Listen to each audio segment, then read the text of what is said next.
इंसान हालात के सामने मजबूर हो जाता है, कभी अपनों के सामने तो कभी परायों के सामने। इंसान को मजबूर देखकर कभी कभी मालिक भी मजबूर हो जाता है, क्योंकि जो कुछ भी होना है प्रारब्ध के अनुसार होना है, और मालिक की मजबूरी यह है कि वो प्रारब्ध में हस्तक्षेप नहीं कर सकता। जब कोई विश्वासघात करता है तो दिल फटता है, आंखें रोती हैं। पूरे संसार से ही नहीं, मालिक से भी विश्वास में दरारें पड़ जाती हैं। लेकिन मालिक पर अपने विश्वास को कभी डोलने मत दो। हालात कितने भी बुरे क्यों ना हों, मालिक का साथ होगा तो सारी मुश्किलें हल हो जाएंगी। राजा हरिश्चंद्र की मिसाल तो सबके सामने है। राजपाट, धन दौलत, राजमहल सब छिन गया।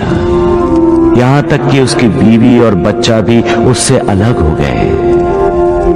फिर भी राजा हरिश्चंद्र का विश्वास नहीं डगमगाया, कभी सच्चाई का साथ नहीं छोड़ा। सच क्या है? सच कौन है? सच ईश्वर है, सच भगवान है, सच मालिक है। बस एक वो ही सच है, बाकी सब मिथ्या है, झूठ है। हर चीज का अंत है, उसका नहीं। वो अनंत है, सब जानते हैं। फिर भी जमीन, जायदाद, जेवर, धन दौलत इकट्ठी करते रहते हैं, प्यार करते हैं उसे। हालांकि सब जानते हैं पैसा इंसान को लालची बनाता है, स्वार्थी बनाता है। फिर भी पैसा पाने के लिए इंसान विश्वासघात जैसा पाप करता है। प्यार करना है तो मालिक से करो। वो प्यार करो जिससे श्रद्धा जागे, वो प्यार करो जिससे विश्वास पैदा हो, वो प्यार करो जो पुण्य दे। वो ही पुण्य तुम्हारा उद्धार करेगा। कमजोर इंसान हालात के सामने सिर झुकाते हैं, लेकिन कुछ इंसान ऐसे भी होते हैं जो हालात पर सवार हो जाते हैं। बाजी, हालात के सामने मजबूर होकर बच्चों को अपने से अलग करके उन्हें त्याग देना, ये फैसला गलत था। माता पिता को अपने बच्चों को हालात से लड़ने की शिक्षा देनी चाहिए, हालात के सामने मजबूर होने की नहीं।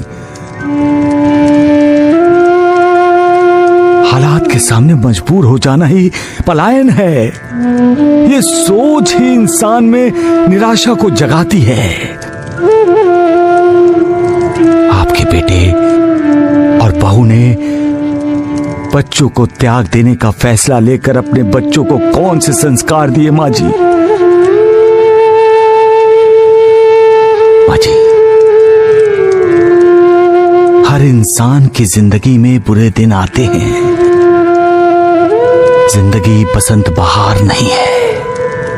यहाँ रोशनी है तो साथ में अंधेरा भी, यहाँ उदय भी है और यहाँ अस्त भी। यहाँ दुख भी होते हैं और सुख भी। यहाँ कुदरती सूखा पड़ता है तो सूखी भावनाओं का भी पड़ता है अकाल। माझी अकाल पड़ना एक कुदरती व्यवस्था है जो इन सब का सामना करता है, मालिक उसका साथ देता है। जो हालात को मात देने की कोशिश करता है, मालिक की कृपा उसी को ही मिलती है। उसको नहीं माजी जो हालात से भागता है, हालात के लिए मालिक को दोष देता है। मालिक की कृपा उसको नहीं मिलती है माँ जी। जो इंसान अपने आप को नहीं ढूंढता वो दूसरों को कैसे ढूंढ पाएगा? जो अपने आप को नहीं ढूंढ सकता यानी अपने आप को जानना, अपने अंदर की आत्मा का दर्शन करना, अपने अंदर ज्ञान का जो प्रकाश है उससे अपना जीवन प्रकाशित करना। जब अपना जीवन प्रकाशित हो जाए तब दूसरों की खोज आसानी से की जा सकती है। कोई मिसाल दे सकते हो तुम? एक तपस्वी साधु का शिष्य था। कई वर्ष कोशिश करने के बाद भी वो ध्यान नहीं लगा सका। आखिर वो अपने गुरुदेव यानी उस तपस्वी साधु के पास गया। बोला, इतने वर्षों से मैं ध्यान लगाने की कोशिश कर रहा हूं लेकिन ध्यान लग ही नहीं रहा। तो फिर तपस्वी साधु ने क्या कहा?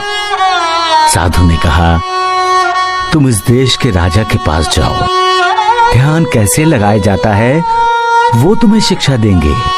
एक राजा? हाँ गुरुदेव। वो राजा के पास गया और जाकर उसने देखा कि राजा तो मदिरा और मदिराक्ष में डूबा हुआ है। हाँ गुरुदेव, ऐसा ही हुआ। नर्तकी का नृत्य देखने वाले राजा को देखकर शिष्य लौटने लगा। तो राजा ने उसे रोका और जब उसे ये पता चला कि शिष्य को साधु ने भेजा है तो उसने शिष्य को कहा कि अब आए हो तो हमें आतिथ्य सत्कार का अवसर दो, यही? बिल्कुल ऐसा ही हुआ गुरुदेव। आराम शिष्य ने कभी देखा नहीं था, उसे देखने को मिला, उसे अनुभव करने को मिला। और रात के भोजन के बाद जब उसे भव्य और ऐश्वर्य संपन्न शयन कक्ष में सोने को मिला तो वो जी भर के सोया होगा, और क्या? नहीं गुरुदेव,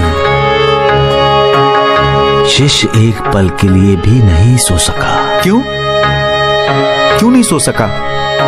क्योंकि जिस पलंग पर वो लेटा था उसके ऊपर एक बहुत नाजुक धागे से एक तलवार लटक रही थी। ऐसा लगता था किसी भी वक्त धागा टूटेगा और तलवार सीधी उसके सीने में घुस जाएगी। कहानी का ये मोड़ अच्छा है साईं। सुबह हुई, राजा आया, उसने विनम्रता से पूछा, महात्मन आपको नींद तो ठीक से आई ना? शिष्य ने कहा, राजन इस लटकती तलवार ने मुझे रात भर सोने नहीं दिया। सोना चाहता था, नींद भी आ रही थी, लेकिन बार बार लटकती तलवार याद करके आंखें अपने आप खुल जाती थी। तब राजा ने क्या कहा? राजा ने कहा, मान्यवर ध्यान ऐसे ही किया जाता है।